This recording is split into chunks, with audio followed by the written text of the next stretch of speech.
are going to be doing Grover's algorithm, which is my favorite algorithm so far. The reason being that it's one of those weird algorithms where it's really not obvious at the very first take, and and even this explanation, which is the geometrical interpretation, seems, which is it's cool. It's pretty unique from if you take a look at the other algorithms. I mean, this is a pretty unique explanation, but it still feels, for my taste, a bit disconnected to the actual circuit, right? Which is probably not, but it's just the way that I feel. So we can go through these. I see there's some stuff that okay. Well, let's take a look at these step by step. Let's go through these and see how this is explained.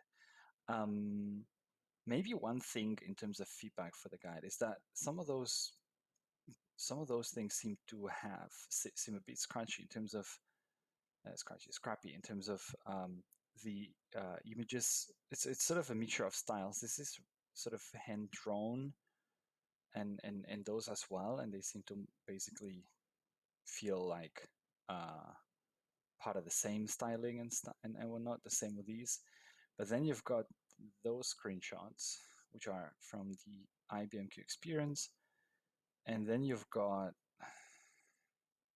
it's a bit, and then you've got these here, for example, which is taken from a textbook looks like. Yeah, so I don't know. We'll see. But basically, we'll go through these, and I'll try to do this with the interactive functionality that's been added and see how this works instead of using my own notebook for these. And then I quickly scanned what quantum counting is, and I was positively surprised to see that this has to do with it's actually so, and see here, this is sort of the same thing with Grover, but the thing that we saw in Grover's algorithm hand drawn, it's here like that, which is looks a bit more a bit better. But those are just polishing details. So, but anyway, these seems to be some sort of a QPE. It's QPE basically on Grover's algorithm, which it's like, what? Okay. So, but it seems like this is going to have to do with counting the amount of items instead of finding the items. I think it's gonna do with something like this. We'll see if we can cover both. It's gonna be a bit tough to cover those both in 2 hours, I think, but we'll see. Well, no, I mean the thing is, I won't go as deep as I've gone already with Grover's algorithm. By the way, take a look at YouTube Quantum Intuition channel, because So quantum there's basically a playlist for Grover's algorithm. Grover. I thought I searched about textbook algorithms. Grover's algorithm. It has 31 videos, right? so So, and the first one was basically it was June 2019. So, and it's actually the IBMQ experience. I I don't recommend you go through all of them. Again, this is really it's raw material, so it's actually me learning, right? So it's my learning process, and you'll see that I go here, and in 2 videos I already give that's a no mathematical introduction to Grover, but it's a really naive one, and so I go. My journey is a pretty interesting one here, I guess. It's one of the ones that it's probably the longest Grover's algorithm list in YouTube, honestly. But it's not, don't expect a tutorial. It's just me going through this and trying to understand, and kind of going through different implementations and different ideas and different versions of Grover's algorithm, and basically basically trying to break that down. And I think it's about this point here exactly.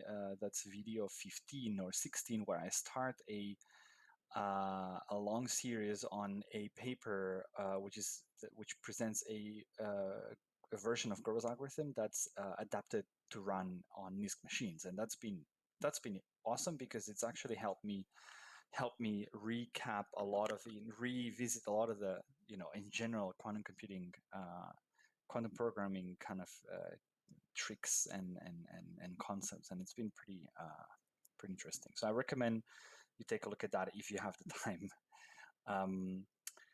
But let's get to it. Basically, let's see, because this seems to be a bit of a revamped version of what I did back then last year. So you've likely heard that one of the many events of quantum computing, and so this seems to be the same. It seems to be some of this text seems to be reused. Cool. Okay, so introduction. How does this look? So let me take a look at this. So one thing is make interactive, and another thing is as interact. What does make interactive do? So if I click here,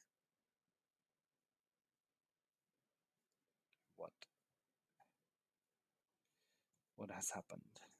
Okay, so now this thing here, these boxes you can actually play with them and tweak the things in here. So, and I can also probably even break. Yeah, okay, that's nice. Yeah, that doesn't run because I haven't run this one. Okay, and what about interact? Oh, that opens the quantum experience. That opens the IBM Q experience with a Qiskit textbook user. And it's loading the entire, that's it, loading the entire notebook in here. So actually, I can actually mess with all this stuff. Attack. Okay, interesting. Okay, definitely won't do that. What is RZ versus Z? Oh, that was my last. That's interesting. But that's not my. Oh, that is my. Okay, that is my account somehow. Okay, I'll probably keep it like this interactive. So okay, so let's there's a bunch of text in here before that. So you have likely heard of one of the many advantages of quantum computers over classical computers. It's superior speed searching databases. Grover's algorithm demonstrates this capability. Now again, I find it a bit strange that you call it superior speed searching databases. The reason I think the reason people put it like that is because that's also how Grover's original paper is titled, which is probably in the references. It's called a fast quantum mechanical algorithm for database search. Now, all honestly, it's 2020. I mean, we're not just like, it's like databases. I mean, who's using these things anymore? I mean, sure, they're all over the place, but it's like, it's not what usually, it's not just databases, it's search in general, but search is just one of the applications of Grover's algorithm. You can apply it for you can use it for, you can tweak it here and there and use it for other things, I believe.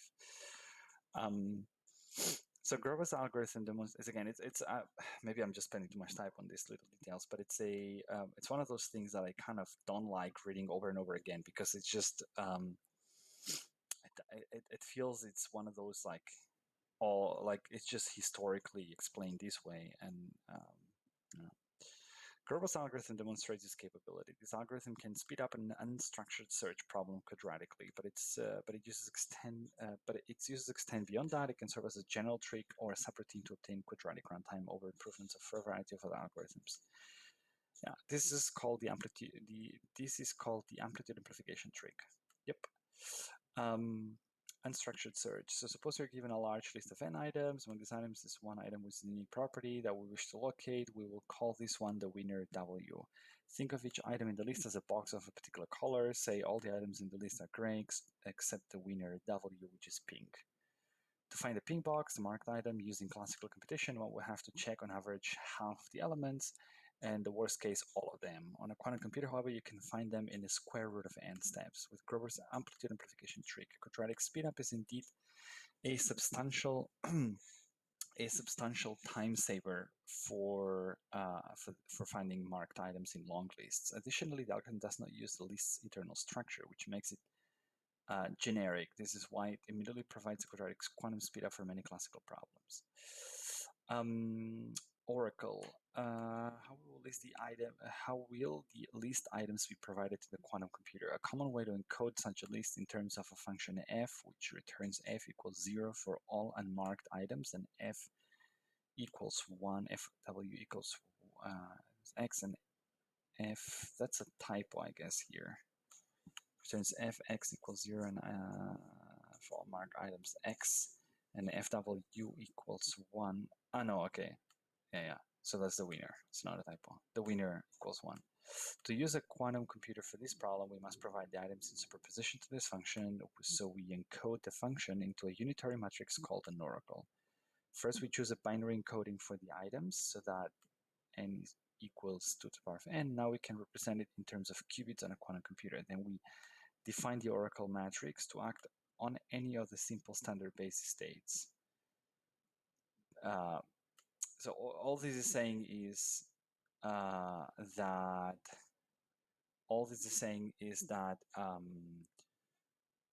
the oracle basically changes the phase of the element that's the winner by -1 by 180 degrees. That's all that's saying.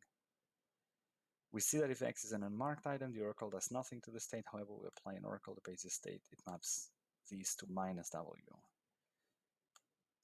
Okay, so and here's where we start with the geometrical. So far, so good. Geometrically, this unitary matrix corresponds to a reflection about the origin of the marked item in an 2 to the power of n dimensional vector space. This is why, so that's interesting. A reflection about the origin of the marked item. So that's basically geometrically, if you imagine a 2 to the power of n dimensional vector space, applying that operation would be a reflection about the origin of the marked item.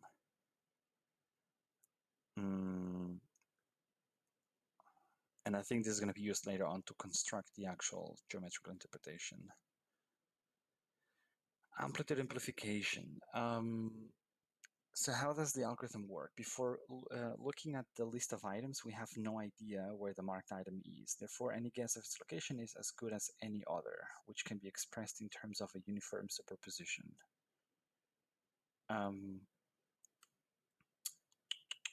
Okay. If at this point we were to measure the standard basis, superposition would collapse according to the fifth quantum law to any one of the basis states with the same probability. Our chances of guessing the right value are therefore 1 into the power of n, as could be expected. Hence, on average, we would need to try n times to guess the correct item. Yeah. Locations, which can be expressed in terms of quantum superposition. Enter the procedure called amplitude amplification, which is how a quantum computer significantly enhances this probability. This procedure stretches out, amplifies the amplitude of the marked item, which shrinks the other item's amplitude, so that measuring the final state will return the right item with near certainty. The algorithm has a nice geometrical interpretation in terms of two reflections, which generate a rotation in a two-dimensional plane. The only two special states we need. So I'm going to read through these. I would usually skip that, but I wanna see how this is explained here. I have a rough intuitive understanding of this geometrical explanation, but there's a couple of points where they are not clear to me yet, or they're not so obvious to me yet. And then I can walk you through the way that I see Grover's algorithm without that. I mean, don't get me wrong, it's a nice mathematical explanation, but it feels a bit far away from the circuit. It feels,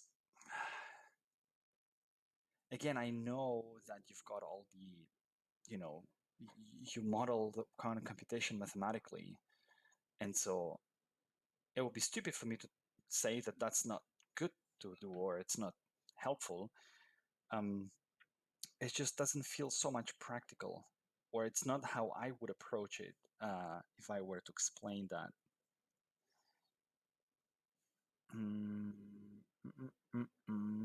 Where was I? Here. This algorithm has a nice geometrical interpretation in terms of two reflections, which generate a rotation in a two-dimensional plane. The only two special states we need to consider are the Wiener and the uniform superposition. These two vectors span a two-dimensional plane in the vector space of the complex numbers, I guess.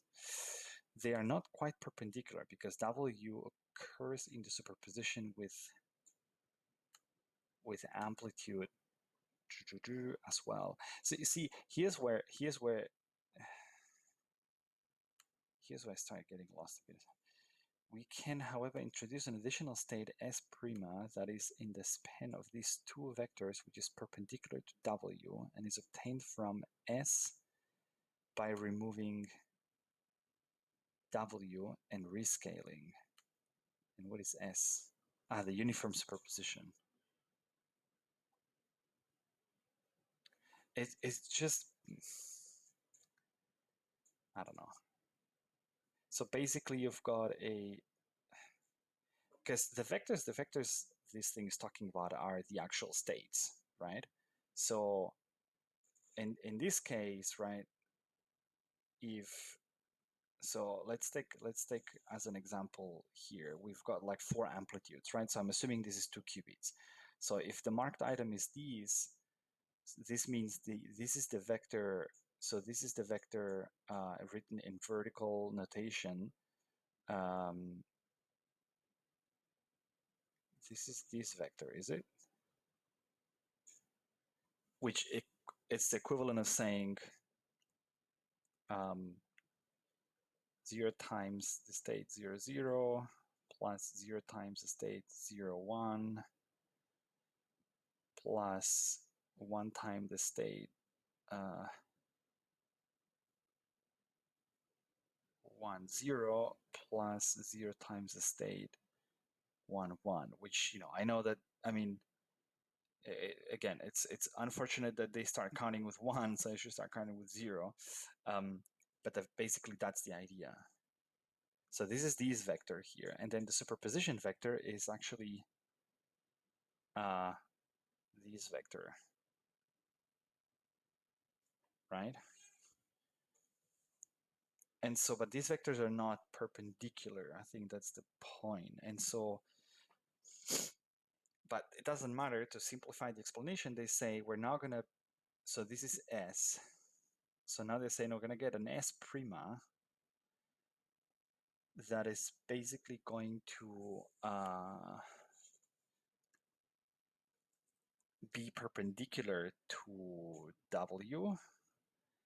And this is basically, they do this by removing W and rescaling.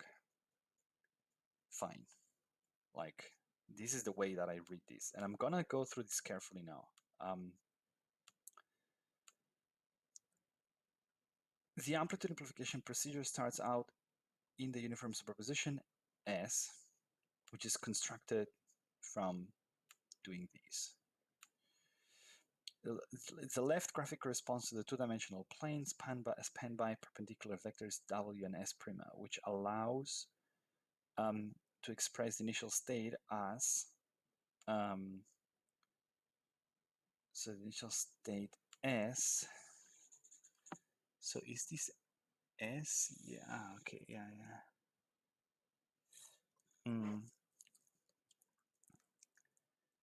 As, okay, like these. Cosine is, yeah, where theta is the arc sine, I don't know how to pronounce those things in English. The right graphic is a bar graph of the amplitudes of the state S for the case n equals 2 to the power of 2. The average amplitude is indicated by a dashed line. So we apply the oracle UF as a reflection to the state S.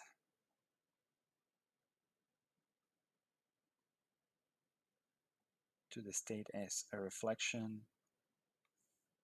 So, but here's where I'm a bit lost. So it's a reflection. So I get it. It's you're reflecting these, right? And the way you would translate that is that you're negating geometrically this corresponds to the reflection of the state S about S prima. This transformation means that the amplitude. Okay, so wait a second. So these vectors are not perpendicular. So you're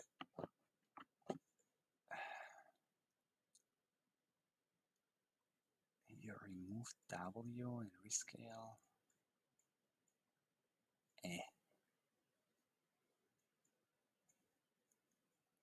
Which in turn means that the average amplitude has been lowered.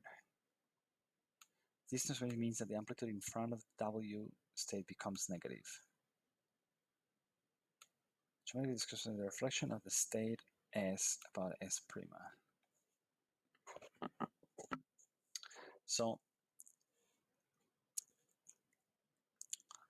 S is the superposition, and S prima is the superposition with W subtracted and rescaled.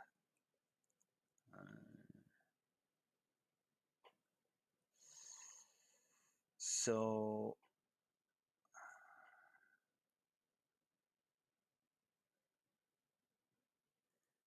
this would literally mean, with W subtracted, this would mean maybe, okay, so this would mean like that it's basically a state where there's no amplitude for that marked element intuitively, I guess. So we've gone from here to here, and then the next step. So if you do that again, then you get negative, and that's this reflection.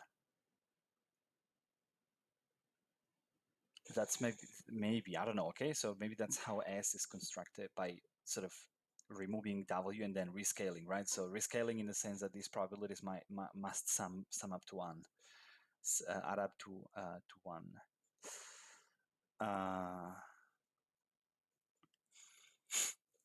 So that's how you, okay. And then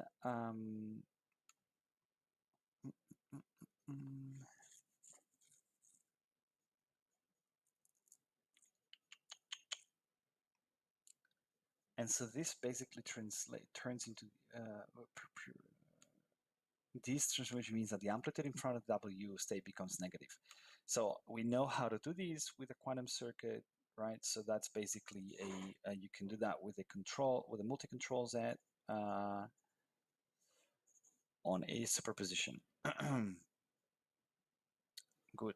Now step 3 says we now apply an additional reflection US about the state S. Okay.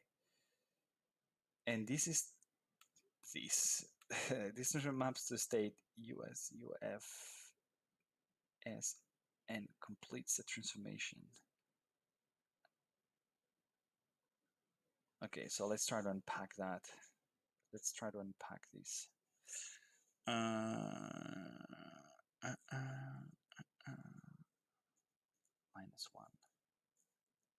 Okay, so these are vector operations over here. We're talking about like operations, but this minus one twice. Because I remember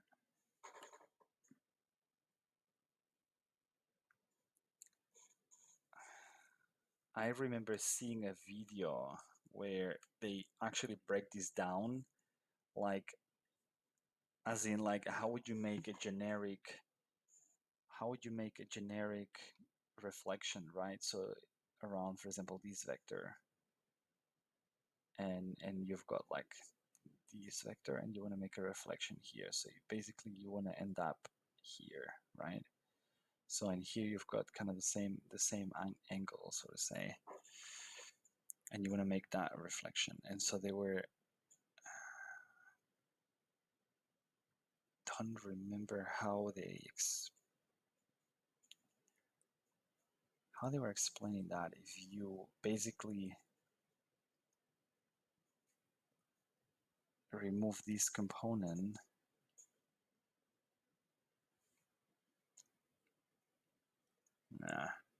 and then add it again, this is where maybe the 2 here comes from, because we are here, right? And so S is this.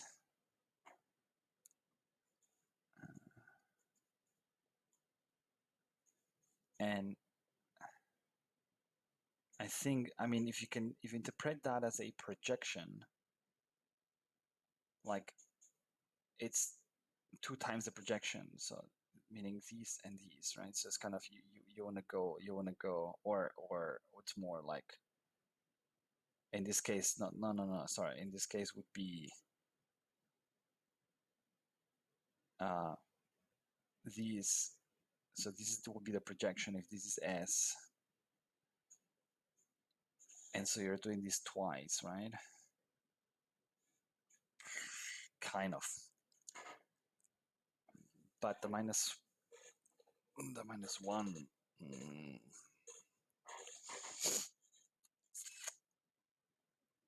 Okay, let's go forward.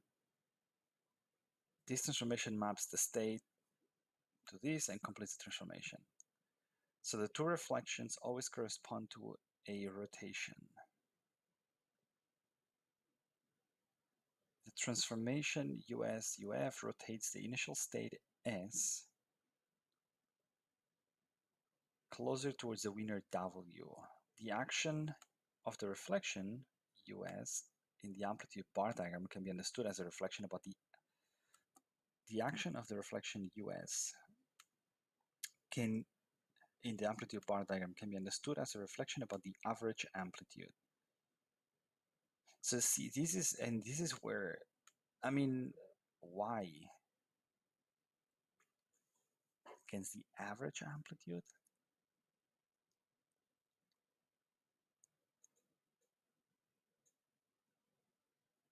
I don't know where this average comes from. This is one thing that could be maybe explained a bit more in detail. Since the average amplitude has been lowered by the first reflection, this transformation boosts the negative amplitude of W to roughly 3 times its original value, while it decreases the other amplitudes. When we then go to step 2 to repeat the application, this procedure will be repeated several times to zero in on the winner. After these steps, we'll be in a state where, how many times do we need to apply the rotation? It turns out that roughly square root and rotation suffice. This becomes clear when looking at the amplitude of the state. We can see that the amplitude of W grows linearly with the number of applications. However, since we are dealing with amplitudes and not probabilities, the vector space dimension enters as a square root. Therefore, it is the amplitude and not just the probability that is being amplified in this procedure.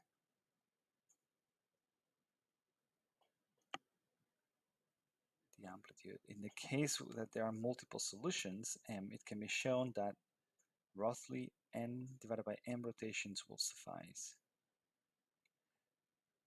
The thing is, and like what they don't here, what you don't really it doesn't go as, especially with the multiple solutions, it doesn't work for any kind of input.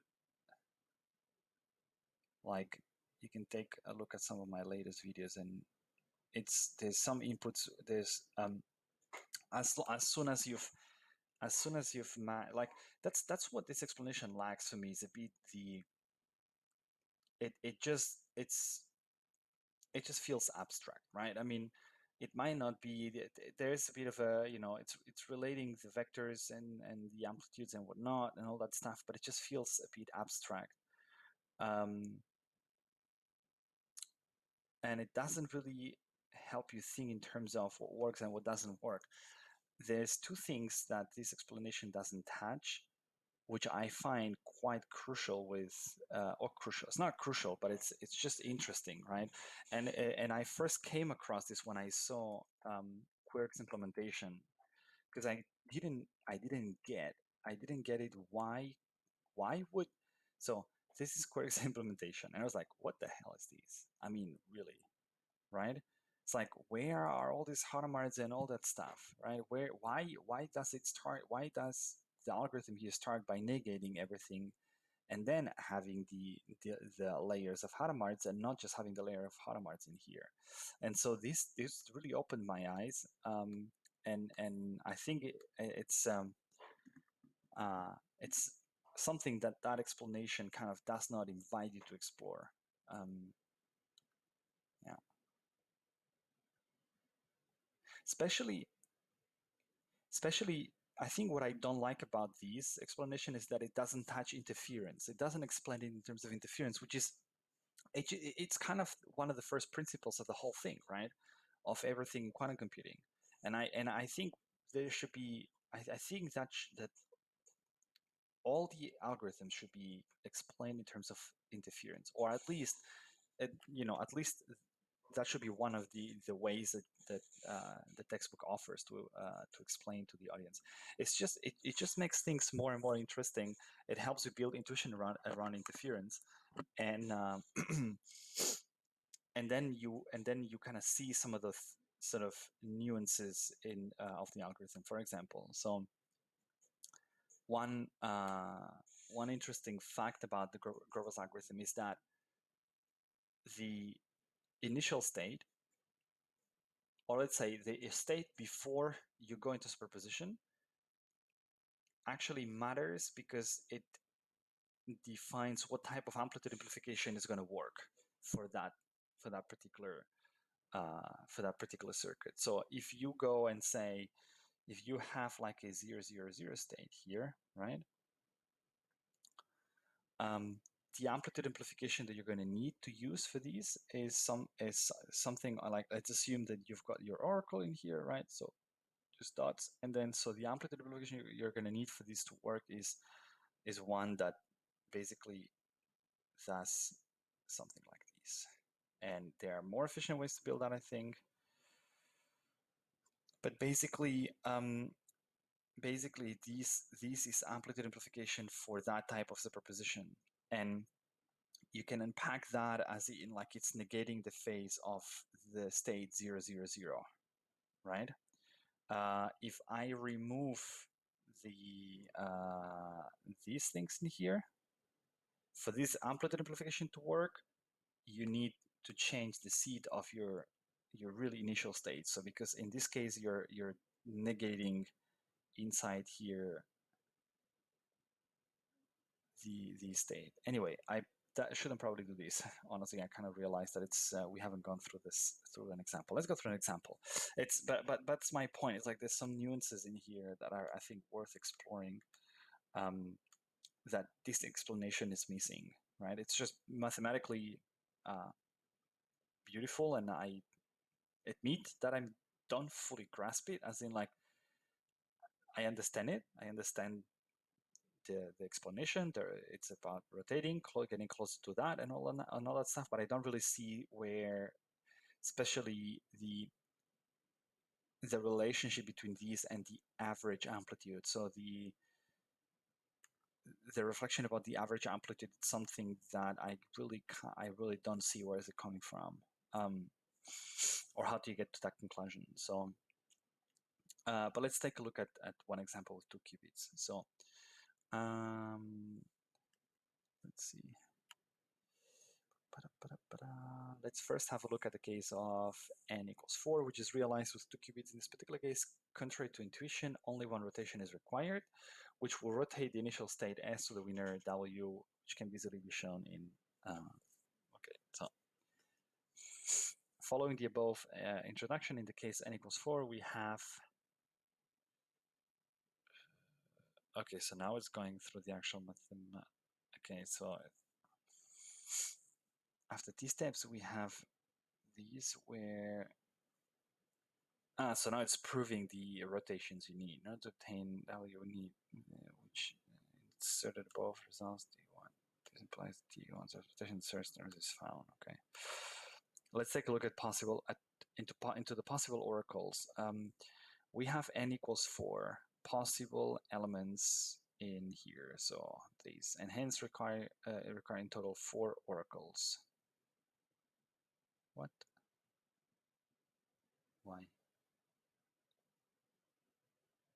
Oracle for, okay, so it's not that you require 4 oracles, is that, okay, so you want to have a generic recipe for building an oracle that flags one of those 4 elements. So the oracle for W equals 1, 1. Let's start with this oracle. The oracle in this case acts as follows.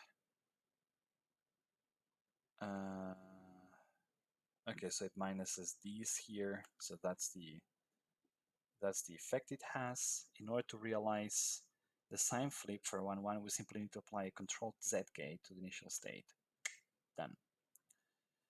And in case for 0, 0, okay, so that's what I just showed now, right? So you wrap it up in, so you basically negate that and then apply the 1, 1, and then negate it again. So you're kind of uncomputing the first negation. In order control Z gate initial, an inverted control Z. And for those cases, you apply a similar pattern.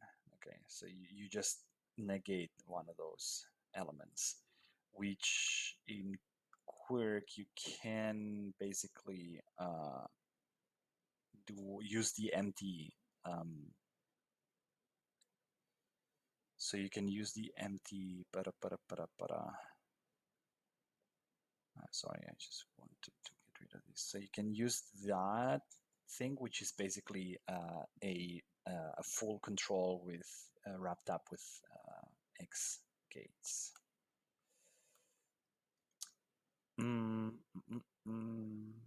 Good. So far so good. So that takes us to, I mean, would be cool maybe that you can already play with that here, right? They don't have to wait until the implementation down here. But the oracles, so those oracles would just flag one particular element. Note that if you use just a Z, for example, here, you're actually going to flag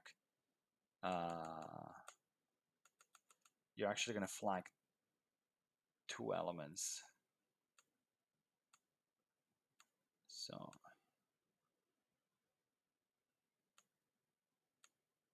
no, so you're going to flag basically these 2 elements, right? The ones where you've got a 1 here, so 1, 0, and 1, 1. And here you would flag the ones that have like a 0, a 1 in the rightmost. So 0, 1, 1, 1. So in this case, you would flag 2 elements. Reflection US, in order to implement the circuit, we need to implement the additional reflection. So here it goes. And so he basically like, interesting. Okay, that's interesting. In order to complete the circuit, we need to implement the additional reflection, which acts as follows. Okay, nice. So basically, it it negates the entire like it negates an entire superposition. Yeah, that's what it's doing. Because I was missing, this explanation I was missing in the original part. That was like, okay, so how do you get from these to these, right? Uh, oh, wait a second. They're using Z gates in here, so it's a bit different. Because there's another way to do that.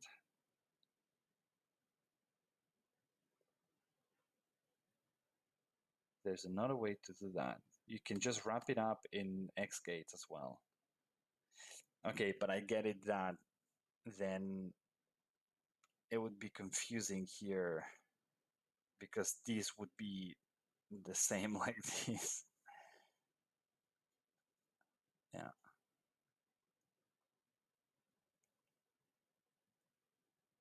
Uh,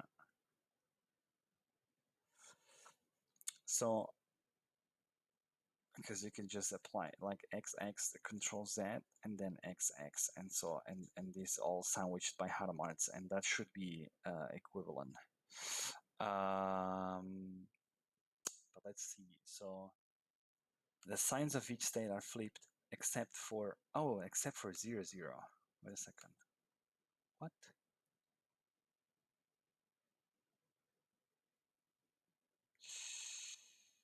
As can easily be verified, one way to implement US the following circuit is like this. Wait a second. So if I apply this and I apply Control Z, yeah,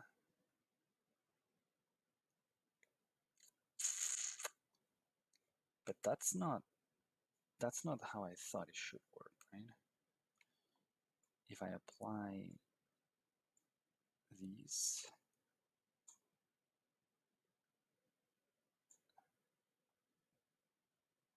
what have I done now?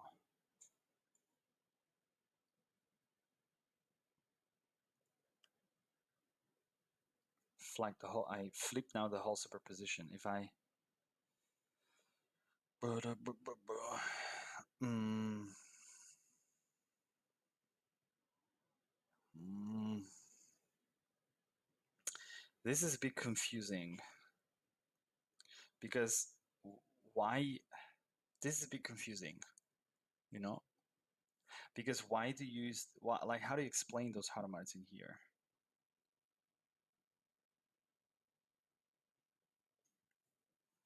I've always seen the entire amplitude amplification operator as in like including the Hadamard's and the way that yeah, like including the actual Hadamard's because that's the point. I mean, that's what's creating the interference patterns that we want, or that's what's kind of triggering the destructive interference that we want. So this is really confusing. I mean, this is confusing to me because I'm kind of biased, but how do you explain those Hadamard gates then? Is it explained somewhere here? No. That's awkward. So,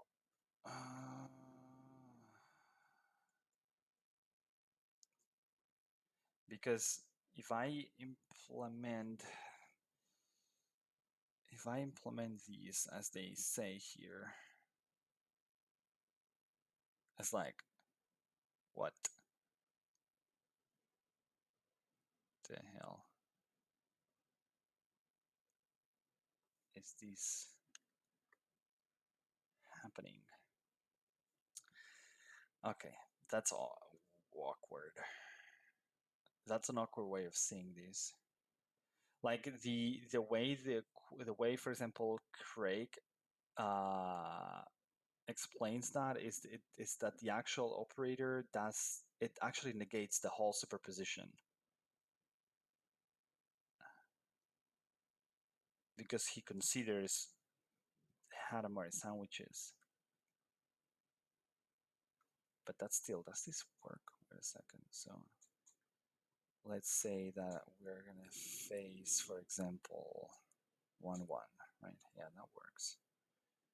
Because now you got this here flagged.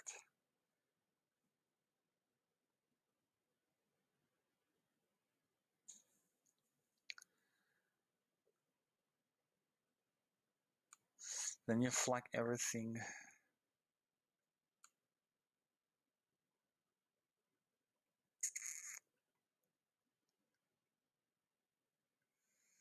Then you flip.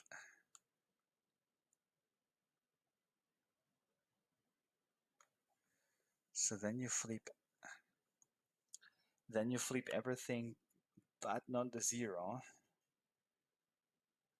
Then you flip the 0. No, what? Then you flip the 1, 1. And then it's a bit confusing. This way it's a bit confusing.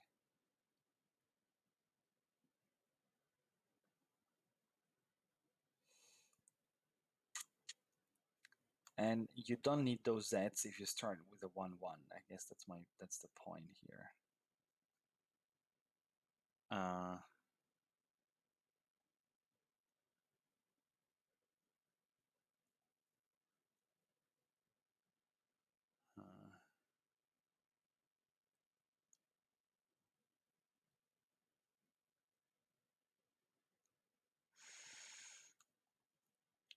how is that reflection? So this is something that, like, there's too big of a jump in here. Even if you want to explain this reflection, or what you call the reflection in here.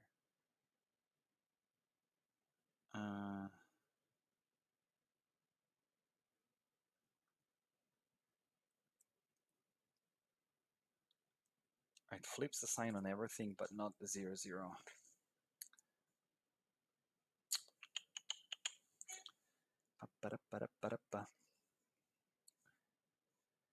And yeah, but what?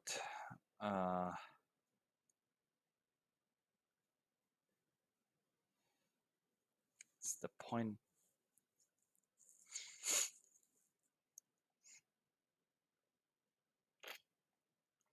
It's the point in the so what I'm missing here is the sort of a neat explanation of why these haramarts need to be here and why they need to be here, right? So why they need to be here and here. This is something that I'm missing here. And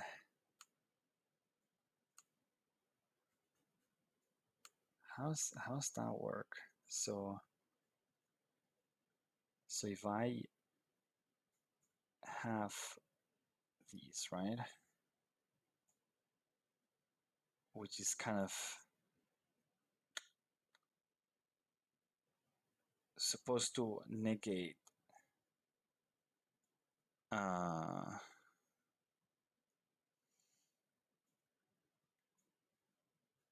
here it negates 0, 0, 0, right? So you can see the whole thing as negating the 0, 0, this superposition that's hit by 0, 0. So if I put a plus plus, it's just going to give me a plus plus, but all the elements have a phase of like minus 180. Sorry, 180 degrees.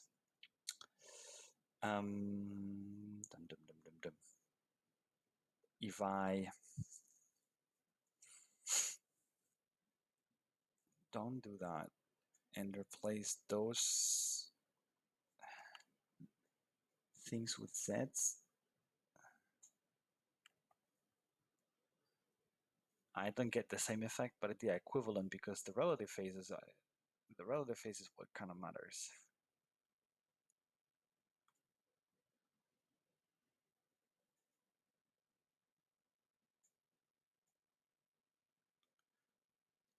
But it's quite confusing. So, I mean, it caught me on guard. It caught me sort of off guard, on guard.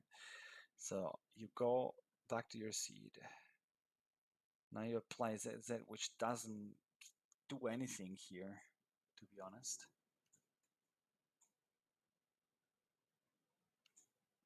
Right? What's the point in this? Yeah. Okay. The point here is that if you, okay, so if you modify the phase of one of the elements, that's why it's ZZ, right? It's supposed to do nothing to 0, 0. So if you modify, say, for example, we'll flag 1, 0, right? So now when you go here, right, you're not going anymore back to 0, 0. So you actually have that other superposition.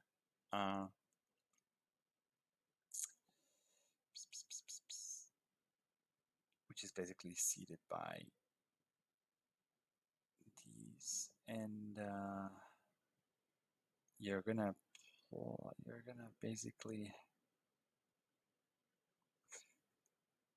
what's done to this? So you're now flagging. So you're now applying phase rotations to these two guys, only. If I compare these flipped and these stay the same. And now you apply Control Z.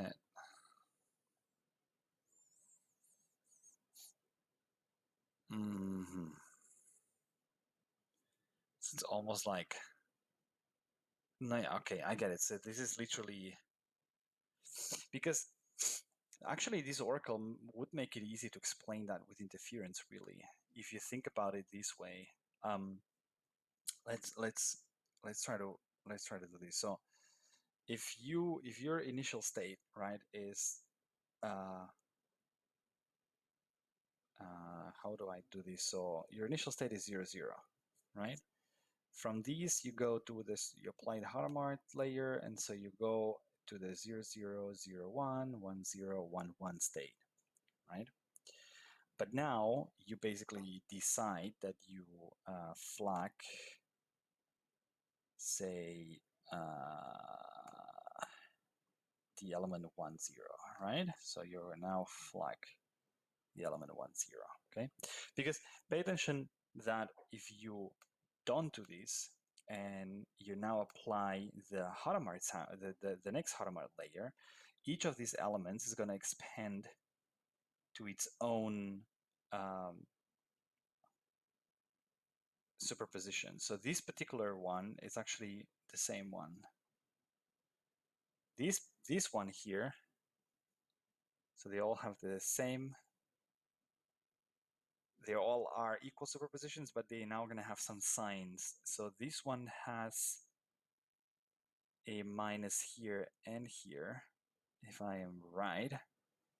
This one is going to have a minus in here and a minus. Is it like this? Give me a second. Don't want to make a mistake now. So if I go and I say 1, 0 and I apply 2 Hadamards, these and these, and if I say 0, 1, then it's 0, 1 and 1, 1. Cool. And 1, 1 is basically the 2 in the middle. Yeah, cool. And so this one is basically 0, 0, and then minus 0, 1, minus 1, 0, plus 1, 1. So now this is ideally, right? And then if you apply another layer of Hadamards after these, no, sorry. If you now take a look at these and compute, like, what will be the interference? Pay attention that for each element, they all cancel out with the exception of the 0, 0, right? So this one is a plus and a minus. It's got a plus and a minus. This one's got a plus and a plus and a minus and a minus. and this is in plus, minus, minus, plus. So you're only left with 0, 0 at the end, right? Which is what you expect because you haven't, like you've just applied Hadamard twice, and that's it. Now the trick here with the amplitude amplification is that if you modify one of those phases in here before applying the second Hadamard, then the interference pattern is going to be completely different, right? And so it happens like that if you decide that you want to flag this element here, right? Now suddenly you've got basically a minus, minus, and a plus, right? So your signs change. And so now your interference pattern is different. So if you would now apply the Hadamard again, after all these, you would end up, what would you end up with? Because you now have got like a 0, 0 is like plus, plus, minus, plus, right? So you would end up with still with a 0. The 0, 1 has like a plus, a minus, a minus, and a minus, right? So you end up with a bit of a minus 0, 1. So you see it's a bit of a different pattern. But if before doing that second Hadamard, you basically apply this operation here, which now I kind of realize that that type of oracle makes it even more intuitive than the other oracle. So this what it's basically telling me now is, I'm at this state here, right? So please, no, what? Wait a second. Am I? No. Wait a second. What am I doing here? So what would be the equivalent of these now? So this is my initial state. I've minused that, so I apply the first Hadamard, and I get to the state here exactly. So now now you're basically saying, okay, so flip the sign to everything but the 0, 0 states, right? Because pay attention that the 0, 0 states,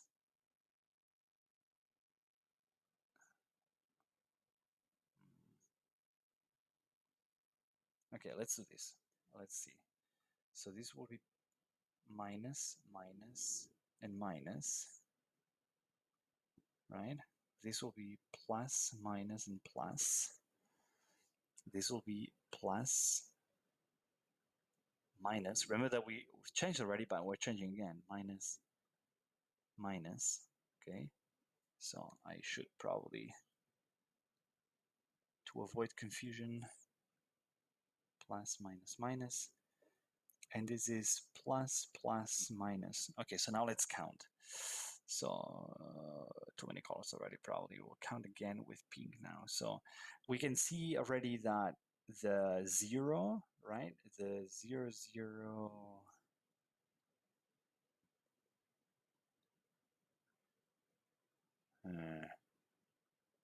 Something's not right. The 0, 0 is basically there. Yeah. So 0, 0 stays there. Then we have minus, plus, plus, plus. So this stays there. Minus, minus, minus, plus. So this stays there like that.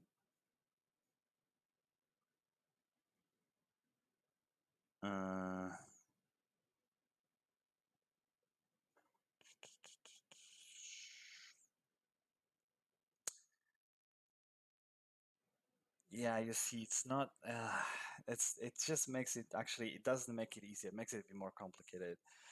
because now you get, okay, minus, plus, minus, minus. So you get this state. And if you apply the Hadamard to this state,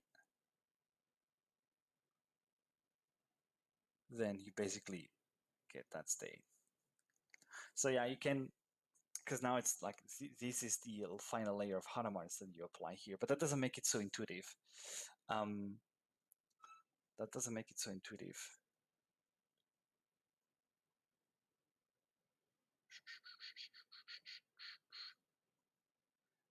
Mm,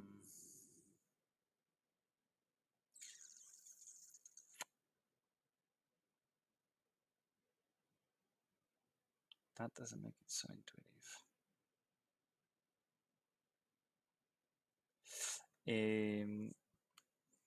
Yeah.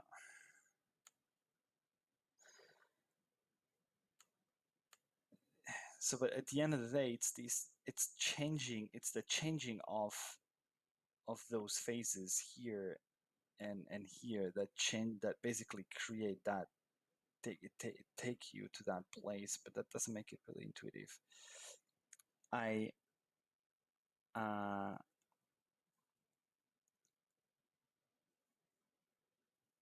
I like better when you think about the amplitude amplification being being actually, you know, the sandwich, like the Hadamard sandwich with the control multi-control Z in the middle, because then you can think of these as it's basically phasing all your it's phasing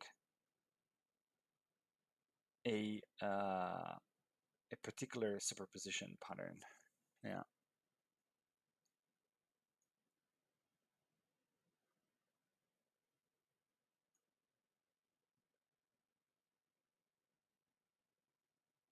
Uh, is it though? Yeah, I think so.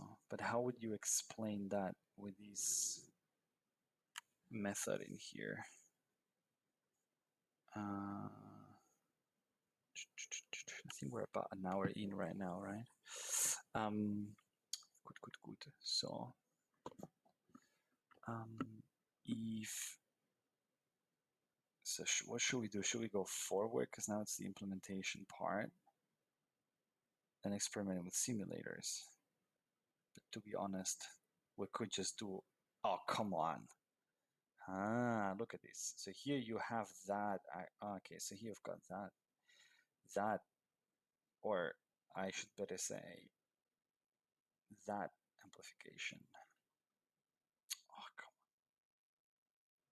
on. This amplification, including the Hadamards.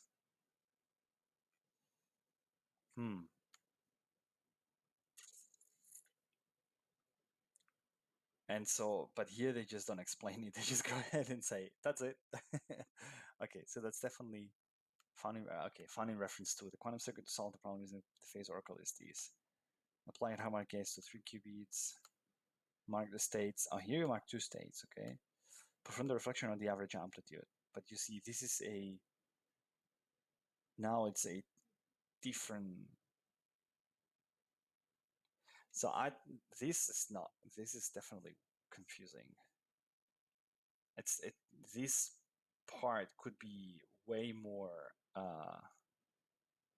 expanded, I'd say, to explain the differences in here, and you can go so deep with it than just putting the formulas in here. Qiskit implementation. I'm not even gonna go through this because this is just running through the circuit, I guess. Okay, so here you implement an N control Z. Maybe that's worth taking a look at from an implementation perspective.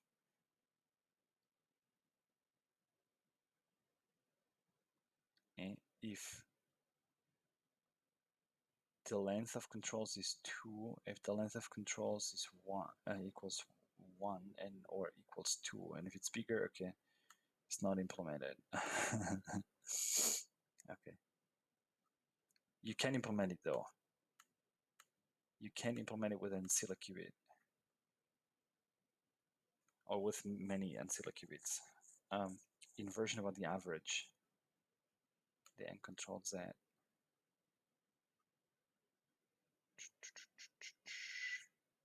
Barriers true. We put all the pieces together.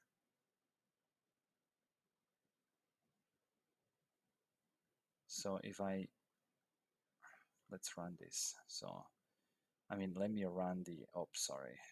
Let me run the imports.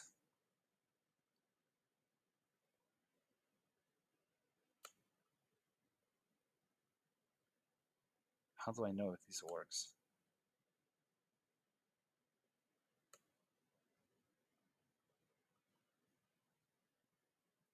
Does this need to do something or?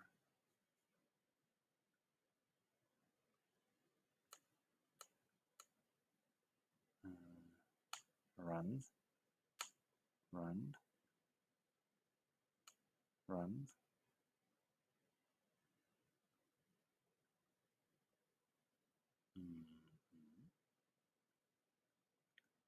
Isn't it working or?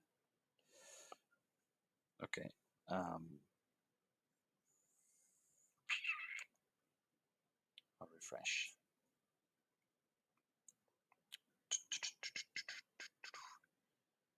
So.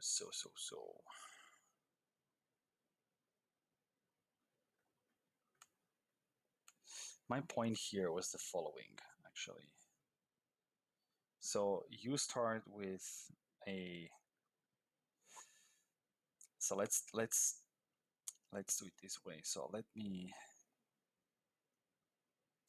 do this one, right? So this is the Oracle, this is Amplitude Amplification here, and this is the Oracle, which is flagging 1, 0.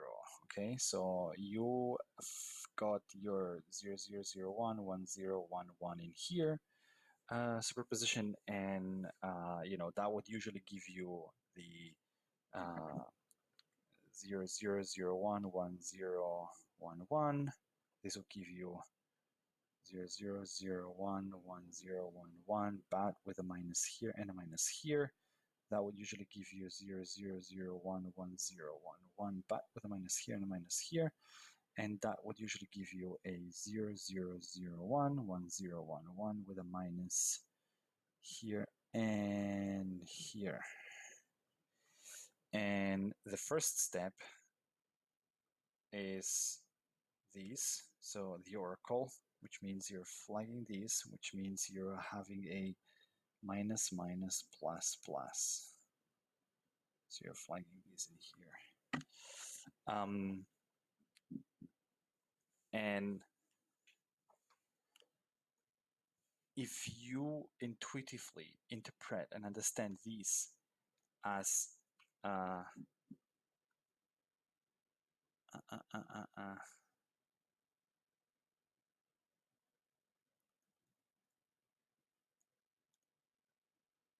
as an element that flags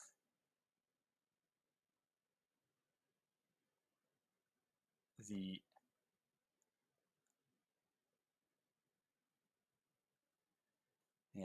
the 0. So this is basically a. So what this does is it flags I should stop saying flags. It negates a superposition that's like a plus plus superposition. That's what it does, right? So if you have like a plus plus and then you apply exactly that operator, what you get is this, which is basically a minus everywhere, right? So this would translate into, so that would be step two, minusing these guys here, all of them, correct? Or not correct?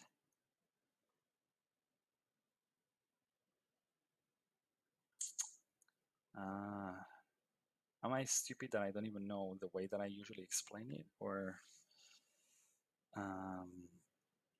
because now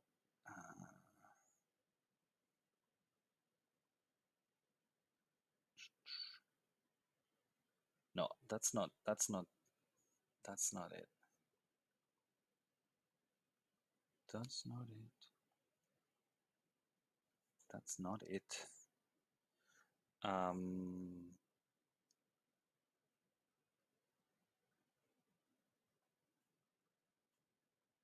I think. Can this be this flips the sign on everything else?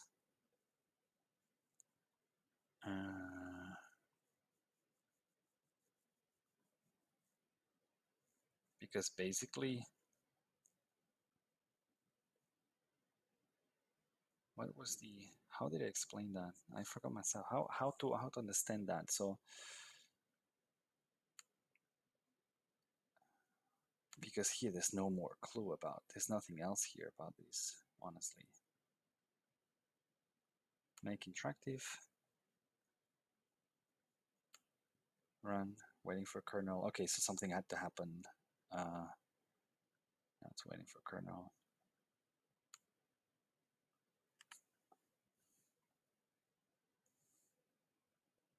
So, okay, now this one. Something's not working as expected, I think. Or it just takes a while. That shouldn't take that long though. Okay. So this, this outputs the circuit. Here we have it. Okay. I mean, it's, I don't know, the point of this interactivity here, it's a bit reduced because it just feels like, yeah, you're going through the circuit, but it's, at least you can tinker with it if you want. So you could eventually change some of the things in here and then experiment with simulators. So you run these in the histogram. 0, 0, 0, 0. Oh, that's the element we decided to flag. Yes. Okay, and this is already real devices, which obviously doesn't work because you don't have an account linked in here. And then the example with 3 qubits. Okay. Come on, but how did I explain that? I don't want to come back to my own video. I want to try to explain that again. So this is the, it basically phases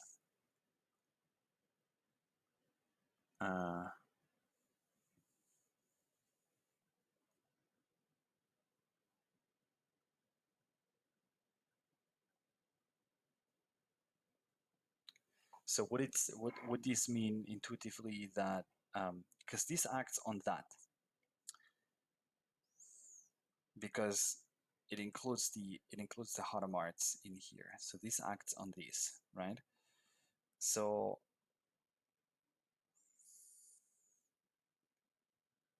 I would say it negates this, it negates this,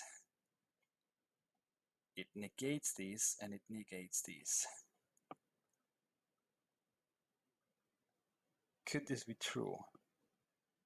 So what if I do minus, minus, minus, minus, minus, plus, minus, plus?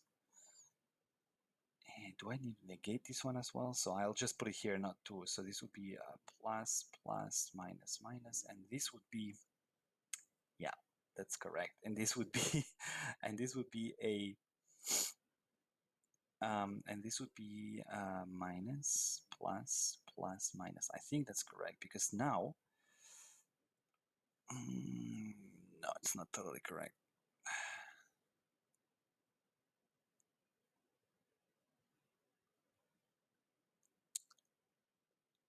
It doesn't act on this one, maybe.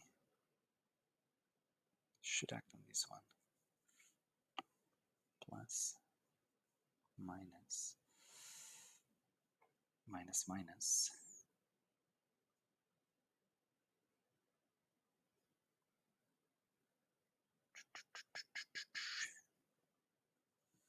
So what does it do? So this is my, so because for example, so exactly, so here's a, so you've got like a minus minus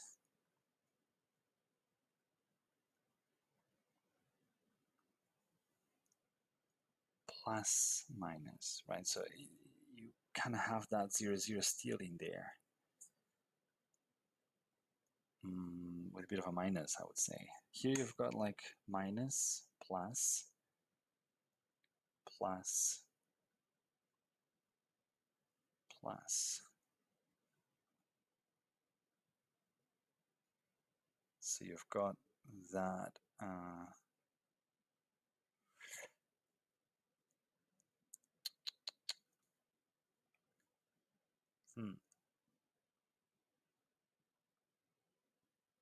That's not how this should work.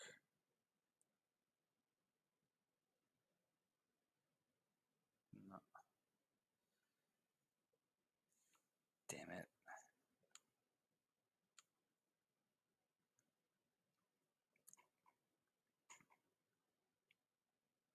So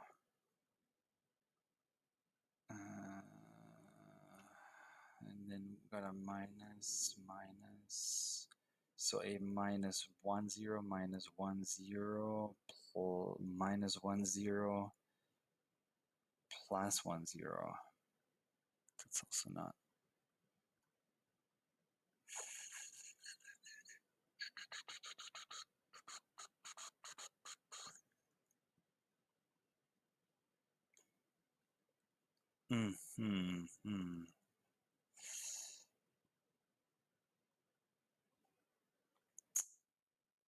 No. So it's not that it's acting here, so it's not touching the, what if it's not touching these? So then it's like that. Then we've got a minus, a minus, a minus, and a plus. That's also not working.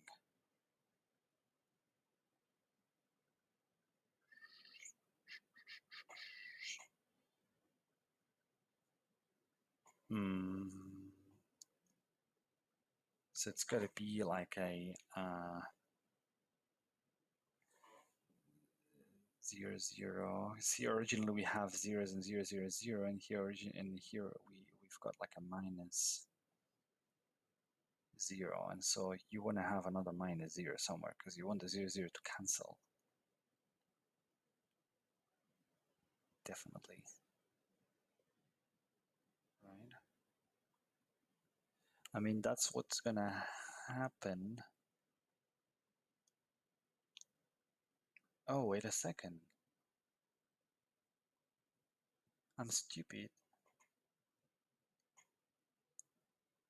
Am I that stupid? Of course I'm stupid. So let's get rid of this. Let's get rid of this. Let's get rid of all these. It's simpler than that.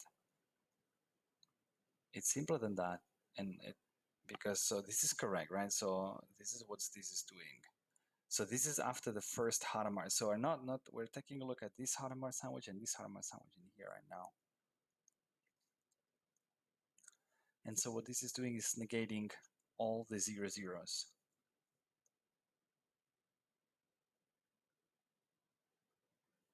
That's what it's doing. It's negating the 0 0s. So you got a minus, minus, plus, minus.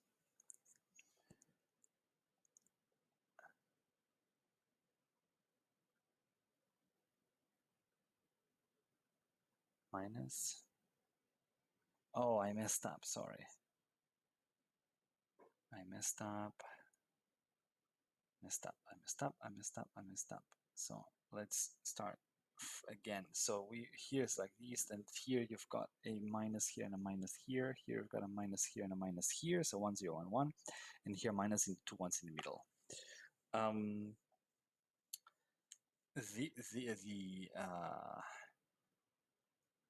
What that first step will do is minus is gonna flag this part, and so you're gonna flip the sign of this portion in here. So minus, minus, plus, plus. That's what you've got now. Exactly. And now you will, and now you basically, so now you've applied the first Hadamard, and what you're changing now is that you're changing the minus, the sign on the zeros, on the zeros. So this becomes a plus, and this becomes a minus. And so, and now, if we take a look at the interference pattern, it's basically as follows. Everything that used to cancel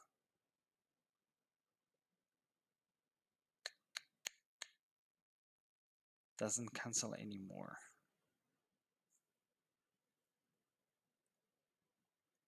But that doesn't help me either.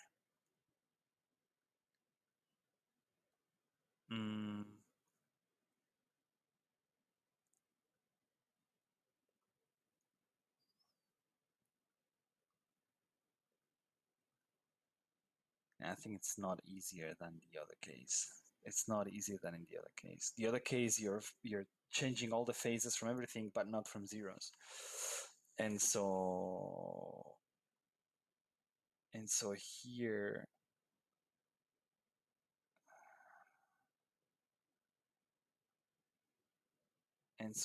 now you've got basically, you're left with so a minus 0, 0. Let's take a okay. So let's take a look at now you've got the final state, right? Or now what's the after applying interference, what are we left with? So we have, like, for the, let's take a look at 0, 0, minus, minus, plus, minus. So we've got like a minus 0, 0. For the 0, 1, we've got plus, minus, minus, minus. So also minus, right? For the 1, 0, we've got plus, plus, plus, minus. So we've got a plus. And for the 1, 1, it's like plus, minus, plus, plus. So we've got a plus as well.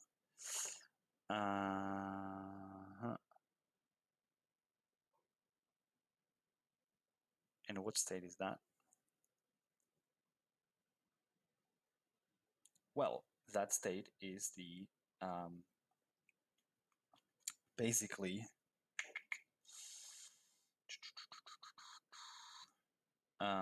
it's minus 1, 0. Yeah, of course. Because if you, yeah, it's minus 1, 0. So that's, and that's the one we flagged, right?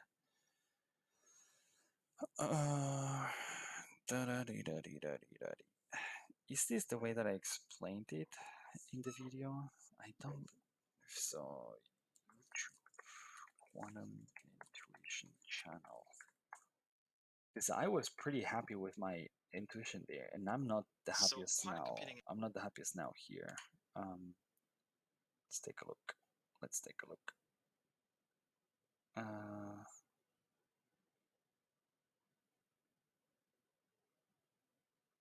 Is this one the clickbaity one? No. It must be, actually. It must be this one. I'll put the sound off. Oh, yeah, yeah. So what I was saying in here.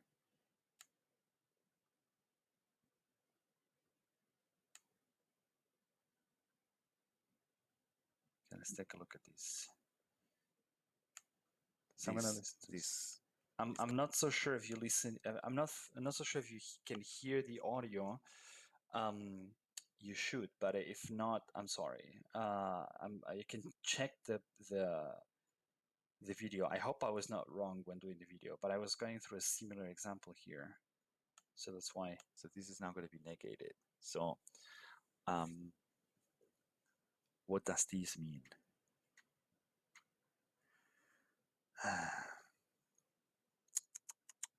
The fact that this is negated, right? So, n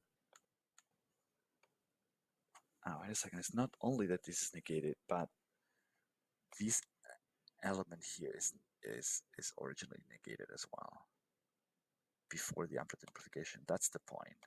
Because now when we're back here, this is not anymore the 0, 0 seed. Complicated. Could you think of this 0, 1? That wouldn't mean, or think of it as these, right? So it does seem like I was going this way where negated. Right? Okay. Could it be? No. No, no, no, no, no, no, no. That's not, I think, the right way to see it. Or is it? It is. Wait a second, I think that works. You've got a negative and a negative element for 0, 0, and a positive and a positive, so they cancel out. What? Do they? So my explanation was wrong now? They cancel out, and you've got... so my original explanation was correct then. I just messed up. Sorry for you guys. For 1, 0, here we've got negative, positive, positive, negative, negative, negative, negative, negative. Correct. So let me explain that again one last time. If not, then you basically can take a look at the video yourselves. Sorry. So you start with 0, 0, and that basically takes you the first layer of Hadamard's. Not this one. The first layer of Hadamard's takes you. It's not in the circuit to 0, 0, 0, 1, 1, 0, 1, 1. That takes you to 0, 0, 0, 1, 1, 0, 1, 1. That takes you to 0, 0, 0, 1, 1, 0, 1, 1. Now I let the signs. 0, 1, 1, 0, 1, 1. Now I let the signs. So here we've got the signs in here and in here. Here we've got the signs in here and in here. And here we've got the signs in here and in here, exactly. And so So the point here is, if you understand these as amplitude amplification, this means that it negates a superposition that's seeded by 0, 0. So it negates this one, right? Now the point here is that because of this other operation in here, we've actually negated wrong color. Because of this operation here, we've actually negated this one. So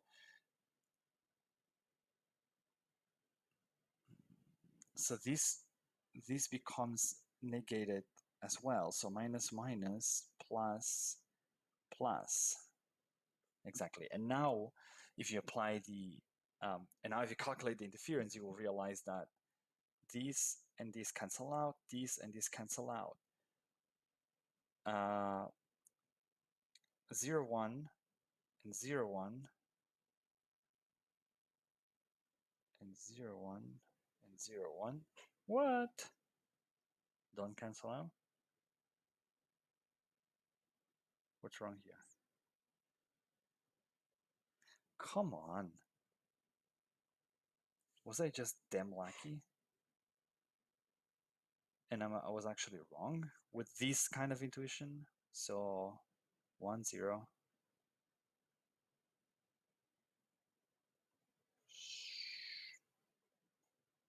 I'm actually flagging 1, 0.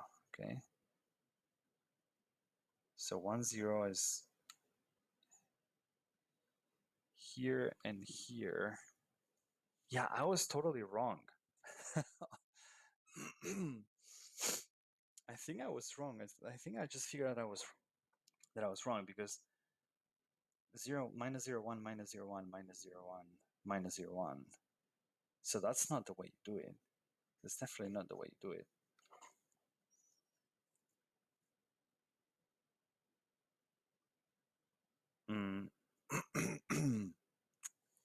Especially because no, here I have minus 1, 0, plus 1, 0, plus 1, 0, minus 1, 0. So it just goes 1, 1, 1, 1, minus 1, 1, minus 1, 1. So that tells me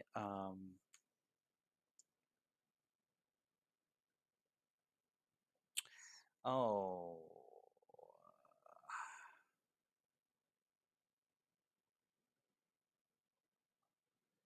so this is what I should have minus in this video. Oh my god, this is what I should have minus, not these. There's a mistake in the video. Ah, interesting.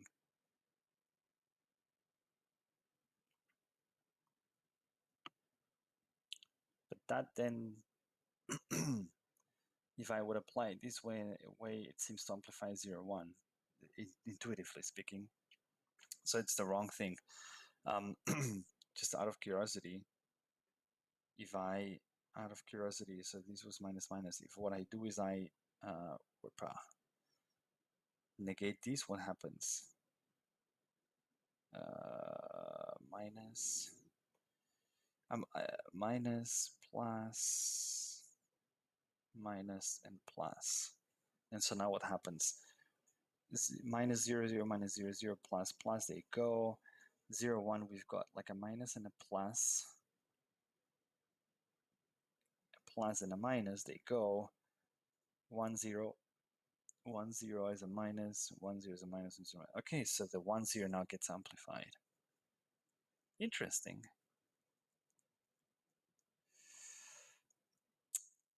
Interesting. What happens if I... So that intuition seems to work, but work backwards.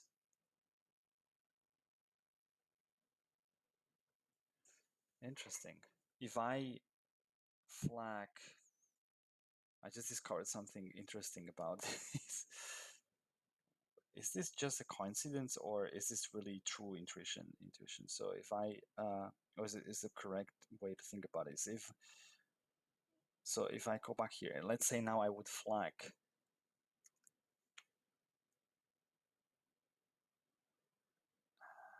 1, 1, right? So that stays the same. Or let's say if I flag 0, 0, right? So basically it means I'm coming back to, no, then it doesn't do anything, does it? If I flag 0, 0, then basically the operator wouldn't act according to this intuition, right? Because it wouldn't really find a 0, 0. Yeah. Yeah.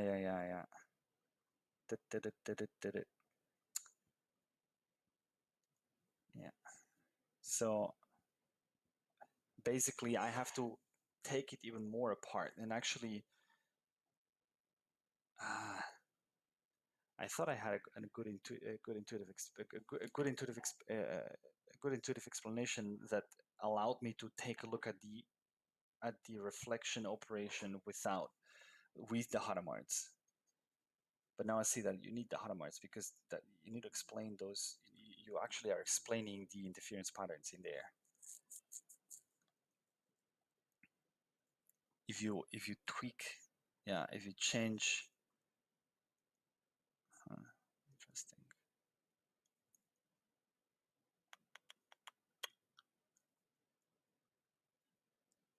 Because now if I take a look at the if I take a look at if I would now negate 1, 1 plus plus minus, then you would get like a minus, a plus, and a minus. This would go. I think the only one that doesn't go is the 1, 1, so that kind of works. So this intuition seems to work kind of backwards for those cases. it kind of correctly for those cases. So I don't feel like this is the right way to think about it, honestly.